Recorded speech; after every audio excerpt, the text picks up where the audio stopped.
Om Shri Gurubhyo Namaha Harihi Om. Salutations to all of you. Friends, in our earlier discussion, there was a mention on the important aspect of I am free of ego and content of me. And it was also discussed as to whether for doing meditation, any practice or effort, if at all, is required. This session is in furtherance to the earlier session, in which we are trying to put forth the insight of the speaker's divine master and the perspective of the speaker on the topic which is about to be discussed now. Viewers may take cognizance of the insights and the perspective of the speaker, accept it or not, assimilate or not. It is left to the discretion of the viewers. However, an effort has been exerted to bring forth the valuable insights of the speaker's master to the knowledge of those who are interested to know the important and salient factors and wisdom on the most important and most used terminologies like I am, me, myself, Supreme Self, and so on and so forth. Now, we will switch over to the important topic of the day.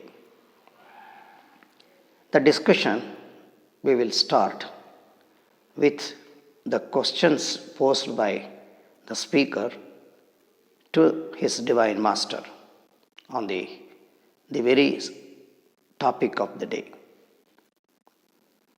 A question was put to the master as to whether the contents of me, which includes the ego, myself, my desire, my experiences, my beliefs, my memories, my desire to do something or my desire not to do something, my conscious thoughts, subconscious thoughts, and so on and so forth.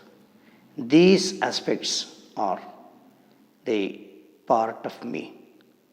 This me, can it be emptied from me, again from the individual person mental framework, so that he will be freed from the wanted or unwanted contents of me? This was the question put forth before the master. The important question pertaining to this is, can these contents be emptied forthwith in one strike? At one stretch, can it be removed or emptied? For this question, the speaker's master tried his best to give a beautiful answer, which are very useful for contemplation by the spiritual aspirants. Let us examine how his master has replied this important question. Master replied, yes, whatever you have mentioned as the constituent elements included in me can be completely emptied at one go. It is not a process, there is no effort, There is no time element involved to empty the whole content of me, but it is an altogether a different, a beautiful approach in which the effort is not involved, the system or methodology is not involved, and time factor is not at all taken into consideration. It will be very astonishing for the speaker as well as those who are listening to the discussions going on now, that it's very difficult for an aspirant to empty the contents of me, because it would have been stored since a long time, so many hundreds, thousands of years, in the mind frame, in the form of subconscious and the conscious memories, actions, reactions, relationship, so on and so forth, feelings and judgmental and sentimental aspects of a human being. How this can be emptied at one go? This is the astonishing and very important area where the reply of the Divine Master was solicited. Let us examine this me and how the Master handles to empty the content of me, the whole lot, the whole bag of me. We will just examine and try to understand this.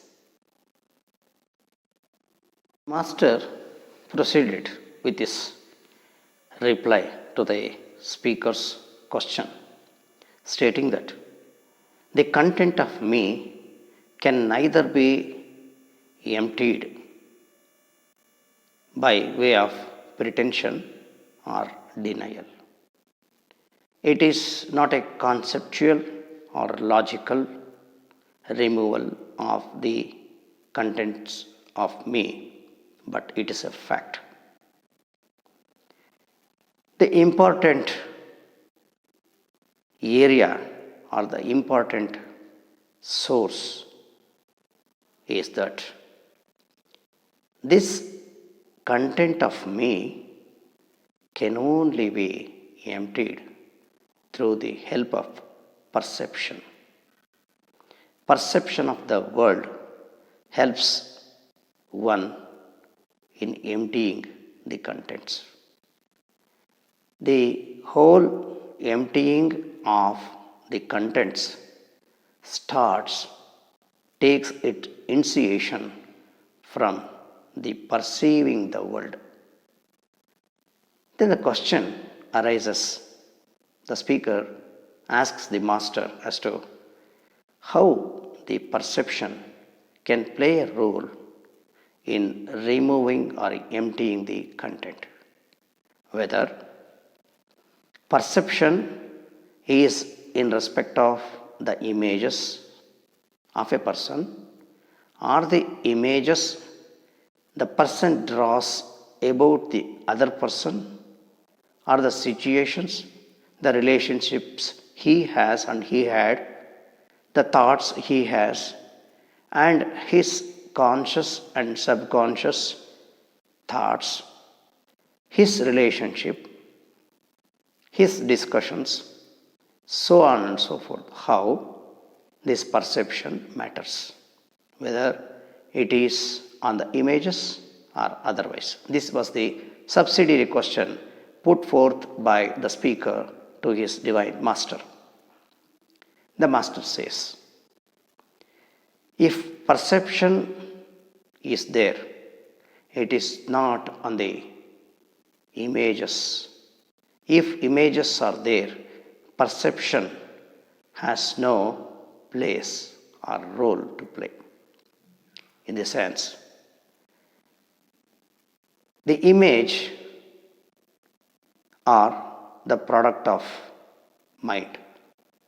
I can create an image on another person.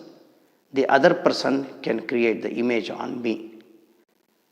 Images are the product of mind, and it is the mind, it is the mischief of the mind to create certain things or draw certain opinions, structures, and judgments on the other based on his experience over the other person in the past and the present, and also notions of this person on the other person by virtue of his previous connection or relationship and his experiences or some speculation. These constitute the images. Images are thoughts. Thoughts are the outcome of words. When thoughts arises, images automatically happens, and this leads to the constitution of our own world of things. Our perspective of the world changes when there are divisions, there are conflicts, when there are efforts, and when there are various images. This is the insight of the master on the images. He further explains the perception, how the perception has to be exercised. Perception should be exercised without the choice. Without exercising the choice, the perception has to be exercised. It is the perception which is choiceless, effortless, unbiased, and free from all the conditioning aspects of a person over the other person and the situation, circumstances, and the reactions and relationship. In order to explain further and make things clear on the perception, Master says perception is on two counts. One in respect of inward of a person, and second is outward of the person.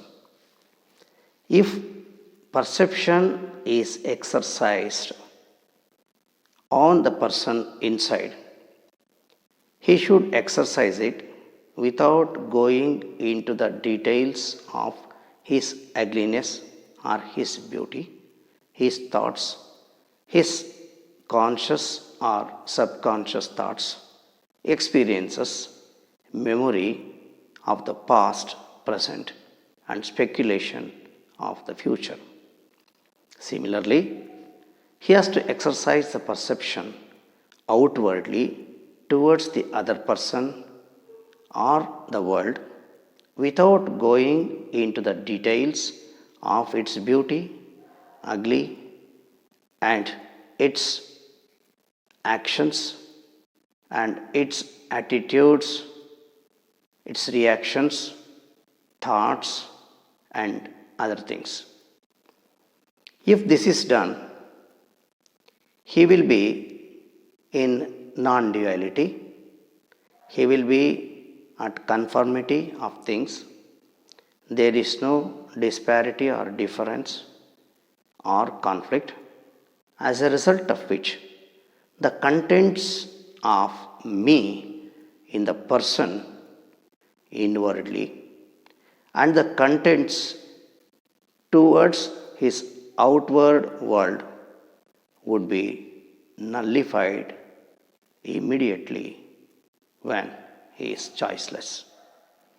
When he exercises choice, word in the form of thought, totally leading to the world will come into existence. When world come into existence, the content of me pops up. When contents of me pops up, all the dualities, all the conflicts, all the differences, both inside and outside, will be there without any effort.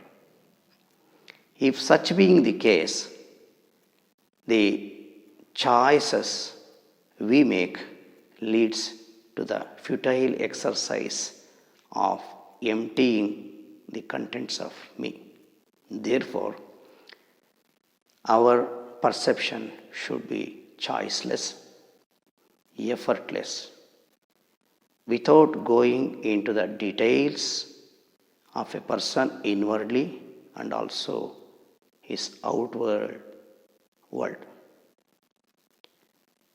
As a result of this choiceless perception, the desires, his thoughts, speculations, desire for his sensual pleasures, desire to do something, desire not to do something, and other thoughts, both conscious and subconscious. All this which constitutes me will vanish or will be emptied forthwith so easily without any effort. Friends, these are the insights of my Divine Master and the perspective of the speaker. In the next ensuing discussion, let me come up with certain new topics before you. Till then, my salutations to you once again.